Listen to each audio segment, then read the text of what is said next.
Hi. So we're just talking. We don't have any sort of like a formal like plan for this panel. We thought that we'd maybe turn this into a little bit like a fireside chat type thing. I think we're going to have like Michelle try to lead this in a sense, but we wanted this to be a little bit interactive. So there are microphones there. I don't know if they're turned on, but it might be nice to be able to. Hello. Go ahead. Awesome. Welcome, everybody. So I wanted to first thank everyone that put the efforts into putting this convention on. I know it's a lot of hard work, so thank you, and thank you for having us. The psychedelic world, we have seen such a resurgence over the past couple years that we haven't seen really since the 50s and 60s, when psychedelics were really the go-to, the cutting-edge research in psychiatry, right? And now we're seeing that happening again, and it's extremely exciting. We have these incredible medicines that are targeting treatment-resistant depression, anxiety, PTSD, addiction, cluster headaches, migraines. The list goes on and on. So we could be up here for days talking and deep diving into so many different areas. But I think what we'll be doing now is just kind of opening it up to having a discussion. The three of us have talked prior to this, and we have talked for a long time. So we know we can keep a conversation going. But we also really want to hear from you, what the audience is thinking. Why are you here? What's your interest in psychedelics? And in specific, this is around ketamine and psilocybin. So yeah, we'll start it off. I think one of the topics that we were initially talking about is the efficacy, the mechanism of action of psychedelics, of psilocybin and ketamine. So maybe we start with psilocybin. But with that, the full experience, because it's not just about ingesting the medicine, it's about the full experience that the individual has and incorporating integration, which is such a crucial part of the journey. So maybe one of the Matts could jump in a little bit about some efficacy and your background relating to psilocybin and what you're seeing. Well, I mean, to be fair, I can't speak a lot personally to psilocybin, as really all the information I have is from research trials.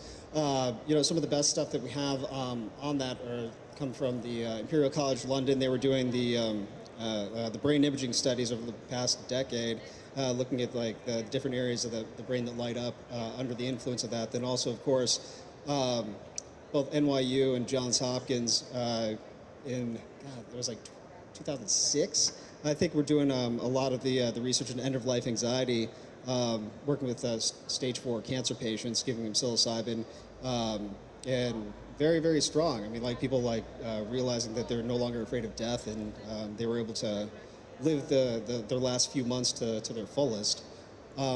Again, with psilocybin still being Schedule 1 agent, not able to prescribe, have not been able to use that in clinical practice, but there are ongoing trials right now. They're in, I think, phase 2B trials.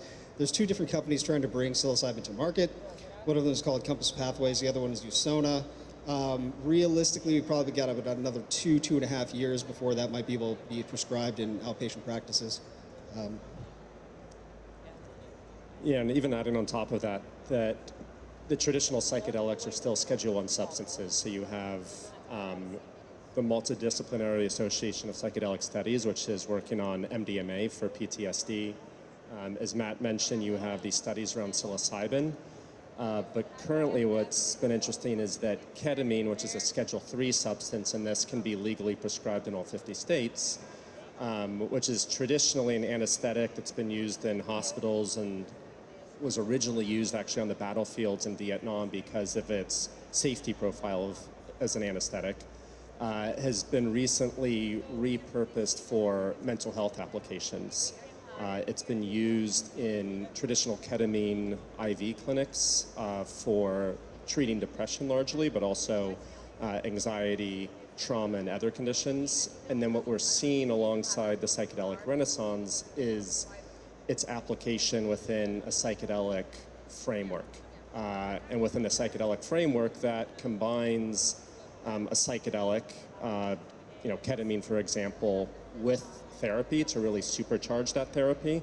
And what we're seeing is that by using psychedelics alongside therapy, that a lot of individuals are having these breakthrough realizations that otherwise a lot of them are saying they've maybe worked at for years in traditional talk therapy, but by adding in the psychedelic, they're having these new perspectives that are then integrated during the therapy sessions.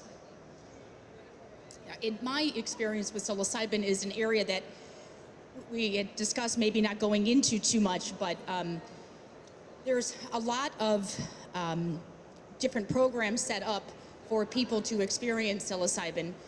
It's just underground, right? So I am currently serving with an organization out of Belgium by the name of Psychedelic Experience, and we are focused on safety and harm reduction. We house a database of integration therapists and shamans and retreat centers all over the world.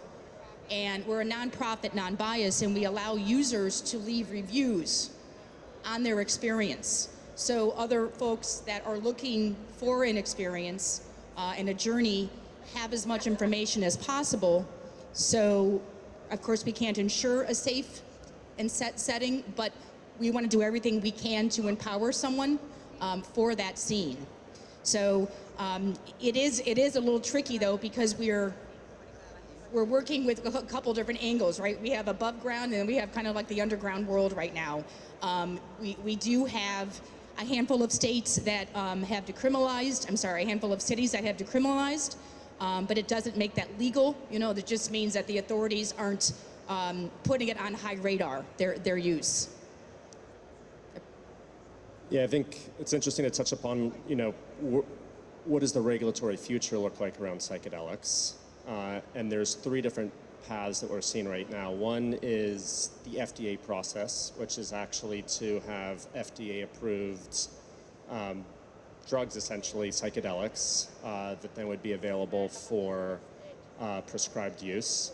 The other path that we're seeing is the decriminalization path, which a number of cities have undertaken, and through that path, that grants individuals the ability to do their own use with these substances, but it doesn't allow any licensed providers to be able to provide actual mental health services that they'd be charging for that would incorporate psychedelics.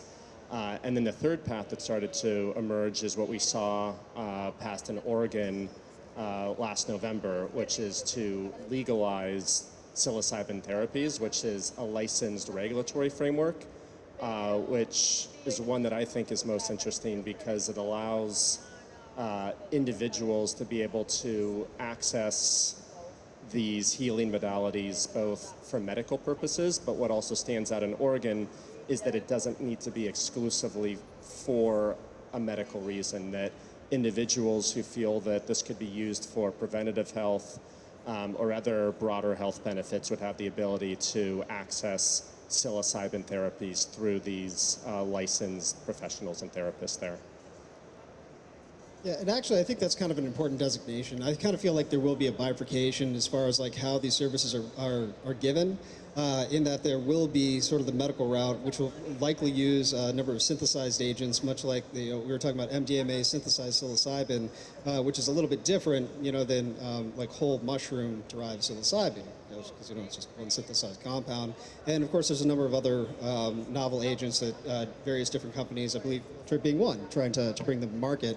But then also the other side of things being the more, I don't know if you want to call them natural therapies, but the different plant and fungal medicines that people have been using that'll likely be used for more of that personal growth, spirituality type thing. And I do think it is important to have a designation between like medical use versus more self-exploratory type of a use, just because mostly having to do with I don't know, safety and vulnerability, because I kind of feel like when you're dealing with somebody who is struggling with a severe mental illness, there's a lot of nuance that you really want to take into account, and there's a high level of potentially being able to be taken advantage of by just clinicians or honestly the rest of the world when you're engaging in this kind of a treatment, mostly because the way that a lot of these things work.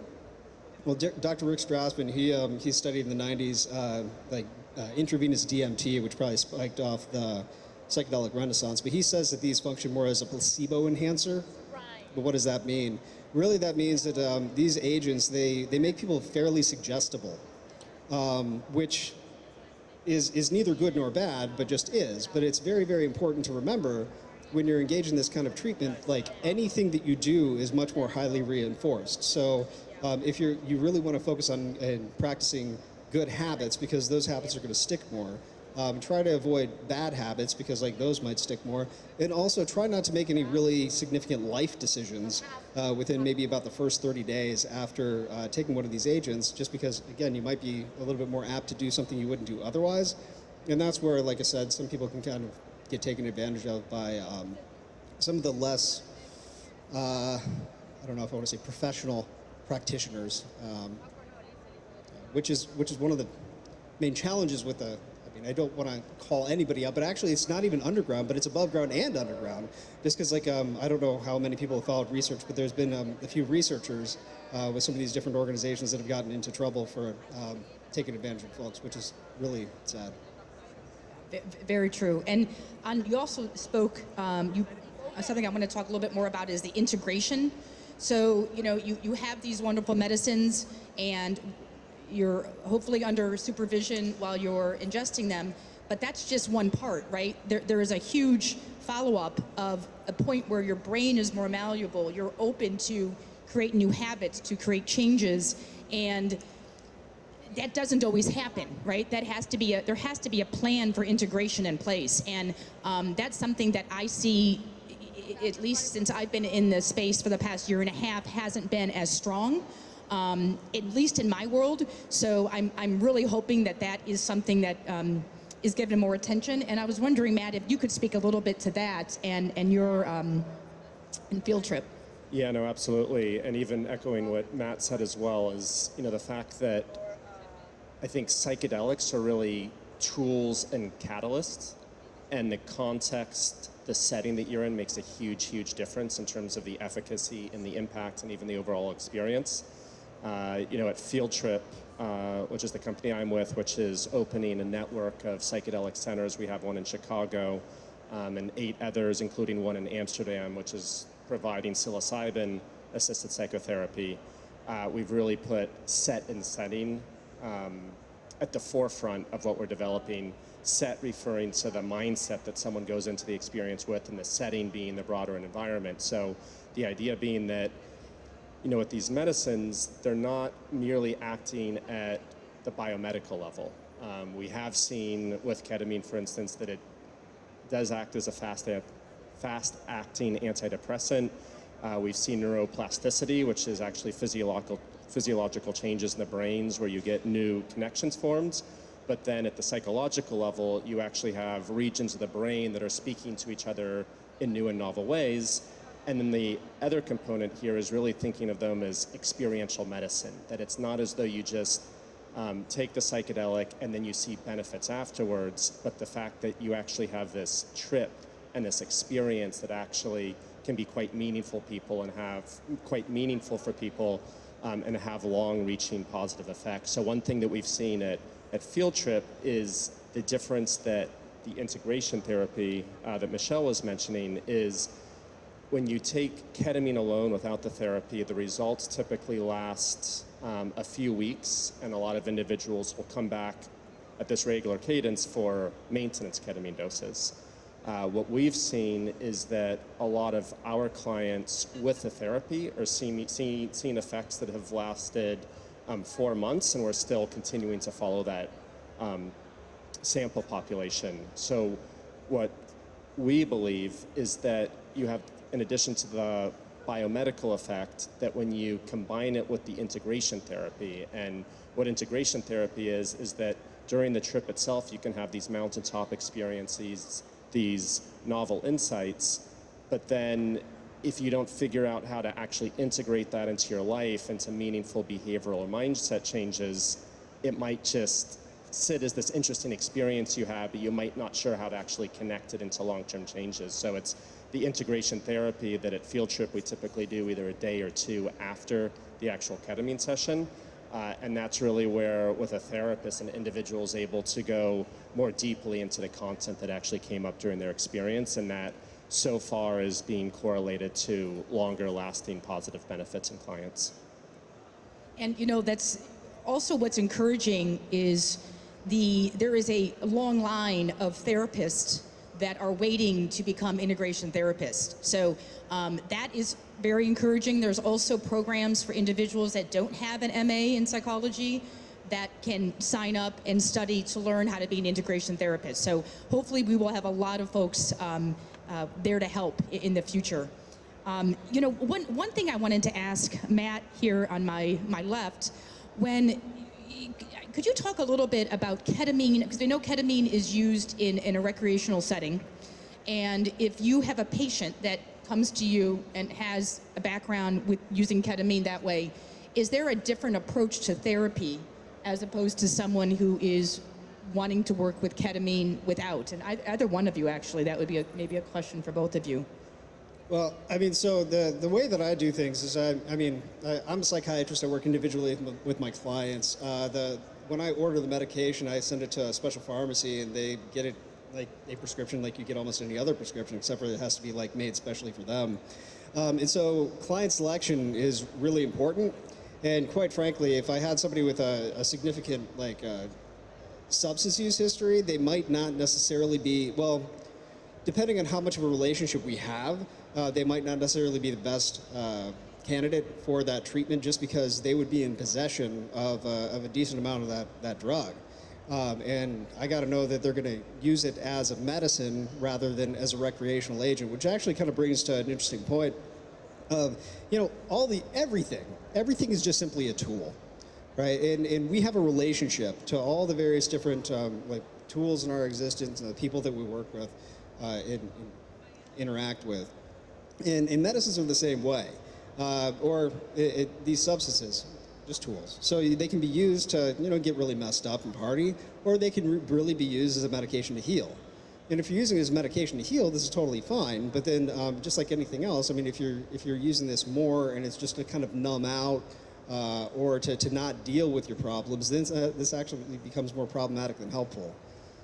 If, however, I had I don't want to speak for Matt, but I understand the way the field trip is set up. It is the more IV infusion center, and so there's a lot more oversight with that. And so I don't know. I would ketamine assisted therapy is actually very, very good for substance use issues. And so I don't know. Is that something that you all would? It's an interesting point. I think that the context makes a huge difference. And one analogy I've heard is that you can, for example, use fire to commit arson, or you can use it to cook a nutritious meal. So you can't really look at fire alone, but it's its application and its use and how it's being applied. And in terms of substance use disorder, currently at Field Trip, we're treating depression, anxiety, and trauma, or PTSD, but we're actually having active conversations about developing a protocol for substance use disorder, which to some people sounds counterintuitive. You're using the substance that's sometimes abused to treat substance use disorder, but I think the fact is that these substances can be used to occasion this shift in perspective and this shift in consciousness, and that often creates fertile psychological ground to actually look at your life and your decisions from a new and novel perspective. So the fact that people are coming in within this very much carefully curated container versus just freely being prescribed ketamine or other psychedelics to take home with them really changed the context, and you can actually then use a substance like ketamine to actually treat substance use disorder. Which, to be fair, it's not exactly without precedent. The different replacement techniques for opioid use, right? So methadone and Suboxone are the two most commonly prescribed medications for folks that are addicted to opioids, which both basically are opioids, and you can get pretty messed up on them, and they are absolutely abusable, but they're prescribed all the time. And honestly, going into a clinic, and most methadone clinics, they operate where you have to go into the clinic, you either get your dose for the day or they give you your little lunch box that you carry for a week. But if you go in one place and you don't have access to anything, you're there once a week. I mean, that actually might even be safer than some of the treatment protocols that we have currently. And one other thing to touch upon, kind of switching gears a little bit, is even like what is the psychedelic experience and why is it so effective and why does it tend to have these long-term benefits?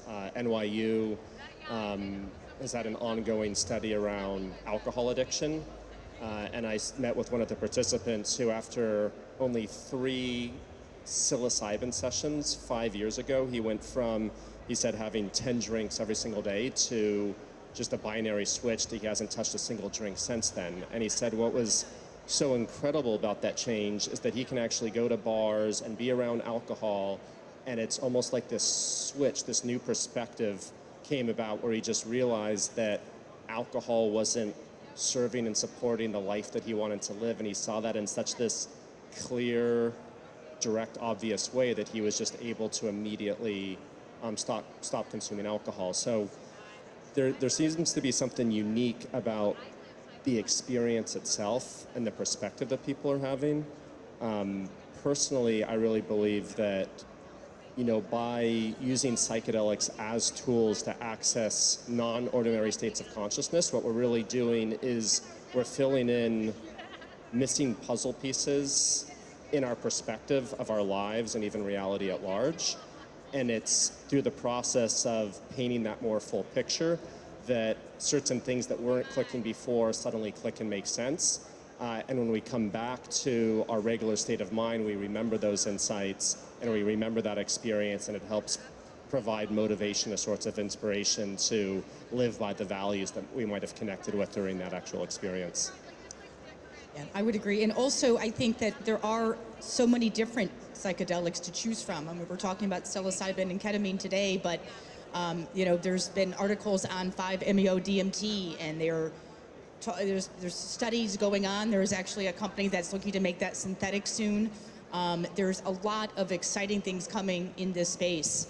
And on that note, I wanted just to switch gears because I think too, as an advocate, I think about how, for me, it's very personal. I want everyone to have access to this medicine. And we think back to the 80s, right, where there was a ton of R&D going into SSRIs and SNRIs and lots of money. And that has switched. We don't have as much money going into those studies, but we have a lot more money going into psychedelics. How is that going to look for people that can't afford psychedelics?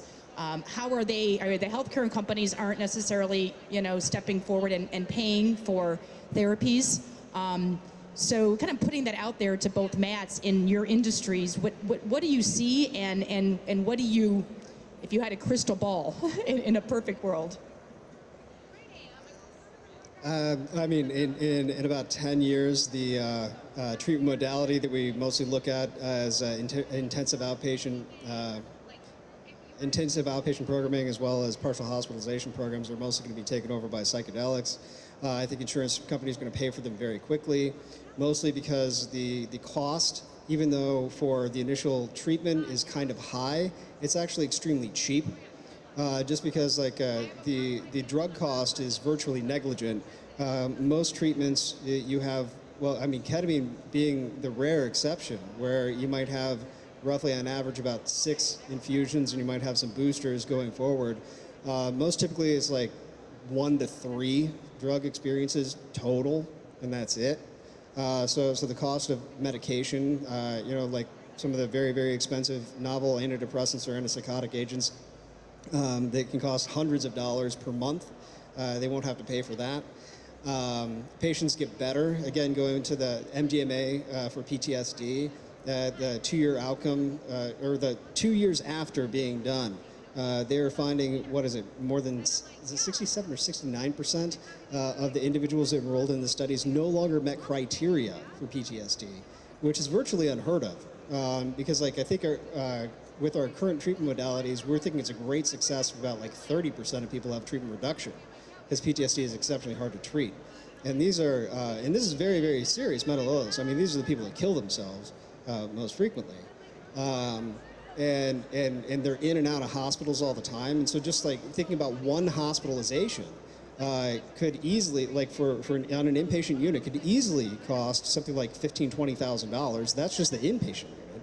And then a partial hospitalization day is roughly about what, $750 to $1,000 for the therapy aspect, and then probably about, depending on if it's a physician day, maybe another $300, and that is really quick. And people are doing that for roughly about 8 weeks on average. So the cost differential, I mean, if you're talking about, because like for MDMA, a lot of places are doing this. I was actually hoping to bring this to the community mental health center that I was working in, although I'm no longer working there. But we were anticipating that was going to be somewhere between $12,000 to $15,000 total for the treatment, which is so much cheaper. And I think when insurance companies see the outcome data, they're going to jump on board and want to pay for this just because it's better. Yeah, and even adding on to that in terms of the data that's come out of the work that MAPS has done around MDMA is within the last year, they actually released this economics analysis looking at the expected long-term differences between treating PTSD with MDMA versus existing treatment options that are available. And the analysis came back with an average savings of $100,000 per patient over a 30-year period, as well as a 5-year improvement in quality adjusted life years. So I think, it's really just, a matter of time that payers and insurers realize that A, this seems to be more effective, that we're actually seeing better results, and B, that it's actually more affordable over the long term. And I think to Matt's point, that we're actually seeing, between 67 and 69% cure rate with some of these results rather than just a reduction in symptoms, which I think is another piece within psychedelic medicine that we're seeing with the results, is that we're not just seeing a numbing or a management of symptoms, but it seems that people are actually connecting with the root causes that are causing their depression or anxiety or trauma to begin with. And I think they're being recognized as powerful tools to, almost in a way do psychological surgery or really go below our conscious awareness to get into some of those unconscious areas, which is the source of some of these, feelings which are driving the symptoms around depression, anxiety, or trauma. Thank you for that. In the world that I am in, I work with a couple different, actually a handful of different veteran organizations, and they have a list a mile long of veterans that are looking for therapy. And the price tag on the therapy to send a veteran to a different country right now is upwards over $3,000. So there are some organizations that are operating in the U.S. Under a different guise, of course, and are able to work with veterans at a much lower cost. But these are the things that we're dealing with now, and the future looks very bright. So that's very exciting. There's a lot of people in need of help, a lot of people in need of healing, and right now the access is not fantastic, but I do think it's getting better. Yeah, I was just going to mention that, like even at Field Trip right now, what we provide is super bills so that, even though we're not providing in-network reimbursement, a number of individuals are able to get out-of-network reimbursement, particularly for the psychotherapy that's involved, the same way that they might be able to go to a psychotherapist and get insurance reimbursement there. But there's so much work that still needs to be done around accessibility, because a lot of people are still paying out of pocket, and especially because it's both a medical and a therapeutic treatment, there are a lot of cost in terms of providing psychedelic-assisted psychotherapy. And I think there's a lot of work that needs to be done in terms of building a case for both insurers to cover these costs, but also even employers. There's some initial kind of case studies and discussions around the fact that a lot of employees at companies have seen tremendous benefits from their use with psychedelics. And whether this is a manager within a division or employees talking about huge workplace improvements in terms of being able to relate to employers and also being able to even just do their work more effectively, I think there's also opportunity to get companies more supportive of incorporating psychedelic-assisted therapies into their broader healthcare and mental health offerings. Sir, Mike. Come up to the microphone. But I thought you said, sure, Mike. Like, Oh, sorry. So, Mike back there. So, where do you see it going with like recreational states? I understand that people are selling some microdose type mushroom products in California, in chocolates and different things. And are there certain states that have already opened up for legalization for a certain amount of dose, like kind of like less than 0.3% THC and hemp is okay? Is there anything that of certain states that have allowed up to a certain milligram strength to be able to be sold?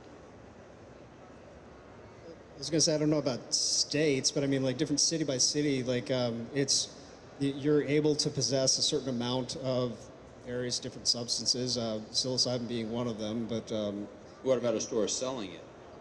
Well, but yeah, well, so that's the fun thing, right? Which is similar to like the whole cannabis thing. It's like, all right, yeah, you can't sell that, but you can give it away for free. And so my understanding is that people are like selling T-shirts, and you get 3 free shrooms or something like that, which I don't know. Okay. Yeah, so the current regulatory framework is that any amount is illegal to sell in all 50 states. There are obviously individuals and even companies that are offering these products and selling them to individuals, but currently it's technically all illegal, even in the decriminalized cities. As Matt said, in the decriminalized cities, if you want to grow your own mushrooms and give them to your friends, that's permitted. Mm-hmm. But if you're growing them and even selling to anyone, that's still technically illegal. I think what we have seen, though, more broadly is around the decrim movement, I think people are feeling more empowered and comfortable with selling some of these products. But technically, at this point, it's still illegal. And even in the regulatory efforts we see underway, I'm not aware of any major pushes to be able to legalize the recreational adult use sales of any of these psychedelics. The closest I've seen to that is the initiative in Oregon that passed, which would require licensed professionals to provide these psilocybin within these regulated, controlled frameworks and environments. Got it. Thank you very much. I appreciate that.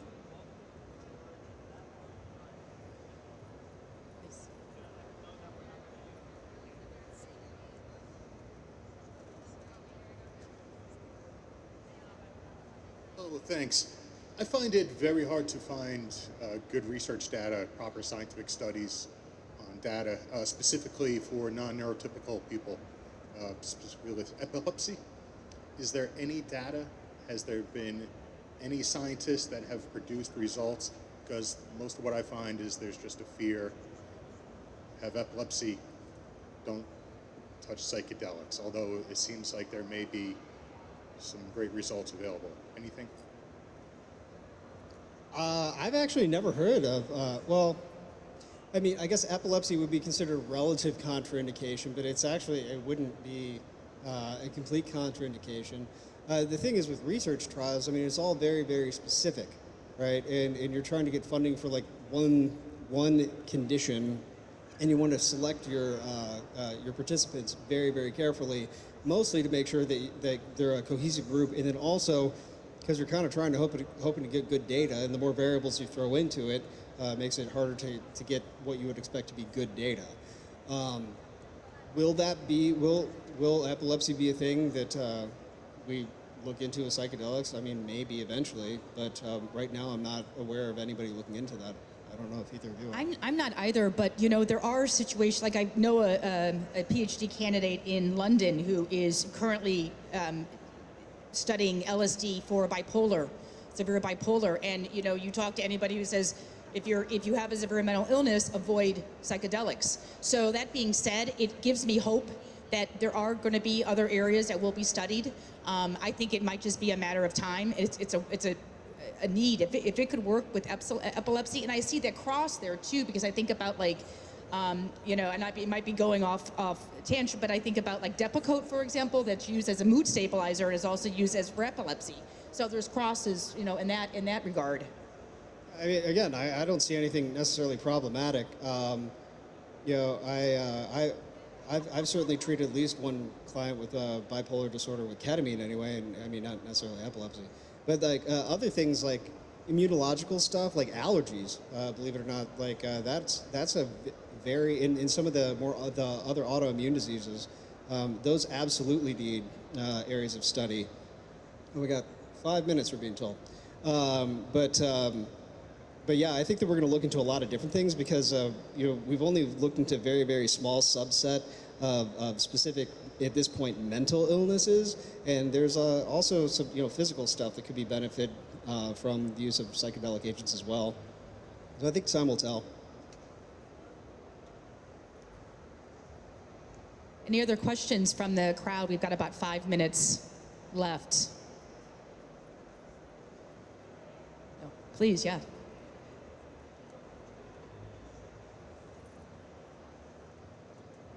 Aside from intensity and longevity of effects, is all psychedelics the same? Or from a pharmacological perspective, do they do different things? Is a mushroom experience the same as an LSD experience, the same as a ketamine experience? Obviously not the length and intensity of the experiences, but from a pharmacological. The way I like to describe it is it's like ice cream, right?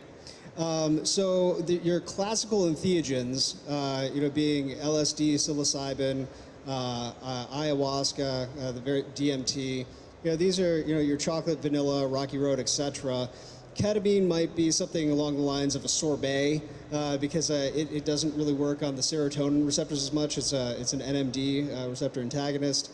And then you get into the entactogens, which is mostly like MDMA, and then you have like mescaline, which is sort of like in between an entactogen and a classical psychedelic, and that's kind of its own category. But like the ones that are, so the classical psychedelics really are, yes, by and large, mechanism of action, they are largely doing the same thing, but your experience might be slightly different depending upon the agent, having to do with like the time that it's in your system, right?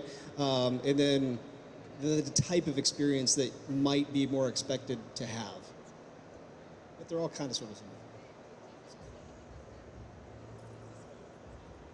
Throw one more out there, okay? So, like, you're a regular guy, life is good, you exercise, take care of yourself, do all the good things, right? And you microdose from time to time.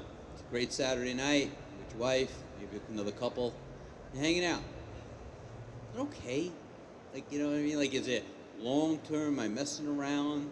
You know, or do you think, like, if you were, like, microdosing, like, once every couple of months on a Saturday night and trying, you know, not just for the recreational part of it, for the fun factor. Well, I find it to be quite nice, you don't get a hungover the next day. So this gets into an area that I like to talk about. Is like, what is your definition of a microdose? Because the true definition of a microdose is a subperceptual dose of the agent. And so if you're noticing it and you're actually feeling it, you're no longer microdosing. Okay. But then it's a little bit of a microdose. Yeah, no. So then you're going into what oftentimes is referred to as more like a museum dose. Named as for, because like when you go to a museum, the colors look a little bit brighter, you can enjoy things a little bit more, you kind of feel a little bit. You know, like the main issues with something like a psilocybin are it can increase blood pressure and it can interact with certain other medications that you might have. Also, for people that are a little bit more on the anxious side, it could exacerbate your anxiety rather than make your anxiety less. But those are the primary concerns with the lower doses of classical entheogen. And now, what about, like, you live in this normal life, functional individual, right? You want to kind of like open yourself up more in life. You know what I mean? Maybe you got a couple of demons from the past. You know, dad didn't talk to you so great when you were growing up. I don't know. You know what I mean? But like, you recommend, like, you go through a doctor to say, hey, I want to take on to better my life, and is ketamine or, using some other type of psychedelics like a good thing? Like, you hear about these people, they go off on these trips, you know what I mean? They feel like they just kind of like have a rebirth here, So this is where I think that, you're asking about the difference between medical treatment versus the personal use treatment, and all these agents have have been used for spiritual purposes for thousands of years. But like you also mentioned, like, okay, what if I'm a normal guy? I might have some demons from my past. That's the thing. You might have some demons from your past. And so one way of thinking about the like how these medications work is they start to sort of poke holes in your subconscious, so to speak, and the things that you've been holding inside might start to kind of bubble up, and then you got to deal with them, which is potentially a positive thing, because if you can resolve the issue and move past it, well, then that thing does not necessarily bother you anymore. However, the risk is if that bubbles up and you kind of get scared and run away from that, well, now you're stuck with this thing that was in your subconscious and your conscious mind that tends to just kind of like plague you until you can process that out, whether through another psychedelic experience, through regular talk therapy, or through some other means. Okay. Yeah, and even just adding on a couple anecdotal examples is that our clinicians at Field Trip, a number of them have gone through experiential trainings, which means that even though they don't have a diagnosis of, say, depression or anxiety, the view is that them going through the actual treatment experience and understanding what it's like to feel the effects of ketamine have therapeutic benefits for the work that they're doing. And almost without exception, all of them have reported a lot of personal benefits and value from that in terms of perspectives and being able to improve relationships, or just reducing, I think, like, we all deal with just micro PTSDs living through life and being human. And I think part of our view at Field Trip is that rather than classifying someone in a binary way of either being sick or well, we're all on this spectrum, and some people need a little bit more support and help than others, which might be the ones who are actually diagnosed with a mental health disorder. But I think what we're really seeing, and I think where the future of psychedelics are going to lead, is that they're not only going to be applied towards treating medical conditions, but that there will be an opportunity for overall personal well-being and life improvement. We're just not there yet. No, I love it. I think it's great. I'm actually in a mushroom business myself, doing cordyceps, lion's mane, reishi, and other things. I'm really excited about it. I see the power of the concentrations that we're able to play with on that side of things and see the effects. And I love what's going on here. I think it's really wonderful for, where would you go to explore, to speak to an expert, to decide whether or not this is something one would want to do sooner than later? Is your company a company that basically you offer this as you're national, or you're... Yeah, we're across 8 cities in the U.S. at this point, so someone could literally go to fieldtriphealth.com. Essentially there's a detailed medical questionnaire, a psychiatric consultation, but for individuals who could, benefit from these treatments, they're able to come into our centers and go through a series of psychedelic therapy sessions. Awesome. I look forward to checking it out. I appreciate it. Thanks. Are we good for one more question?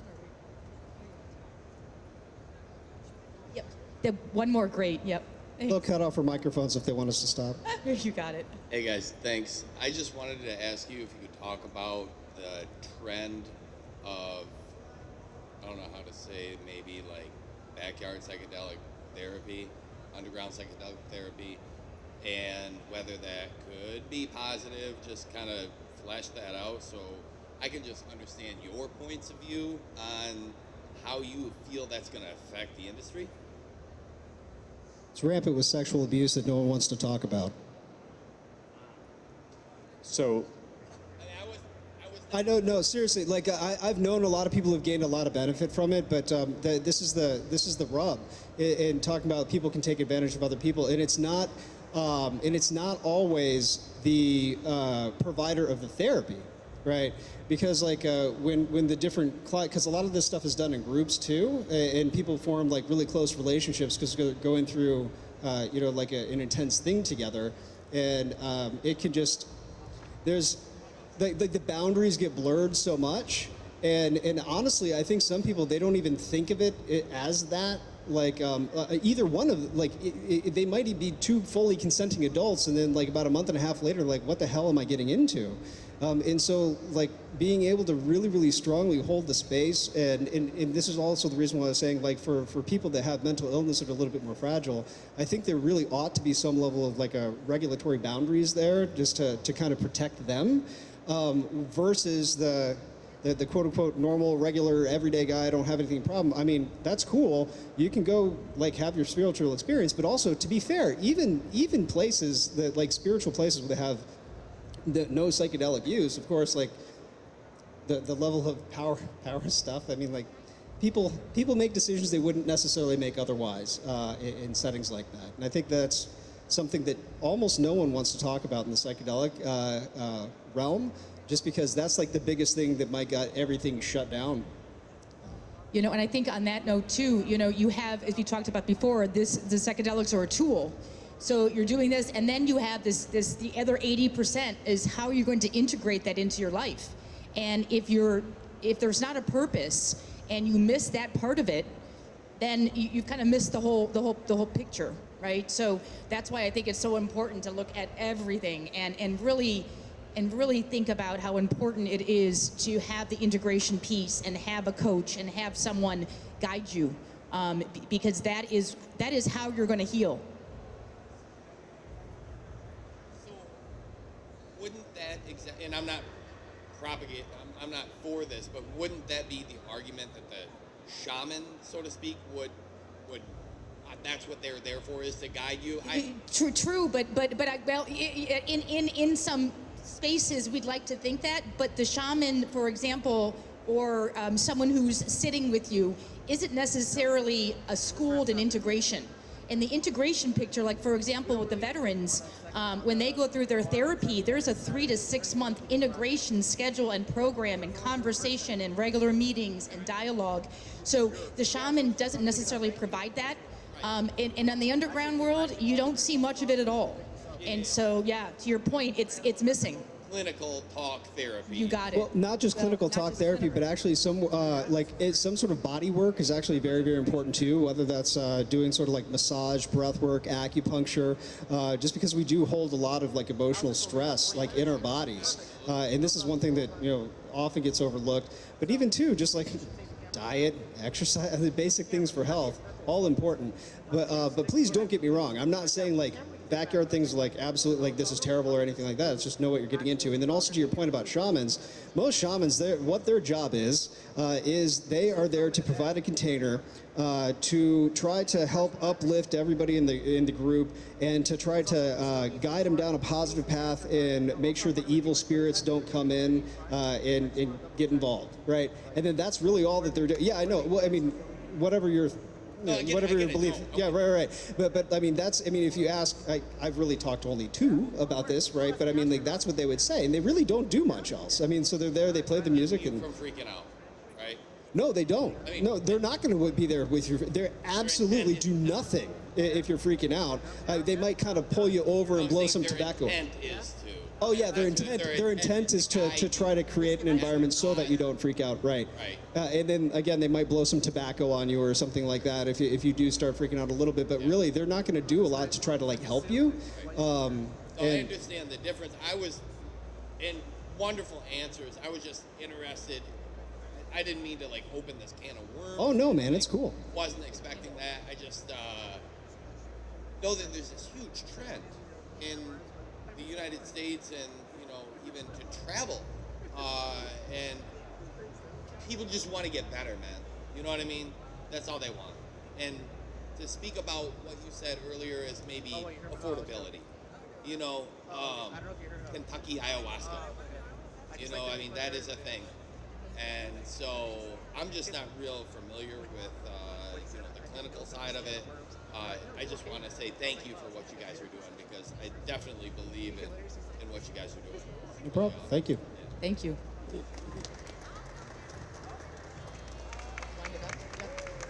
Thank you, everyone. They're going to kick us off. Thank you, everybody.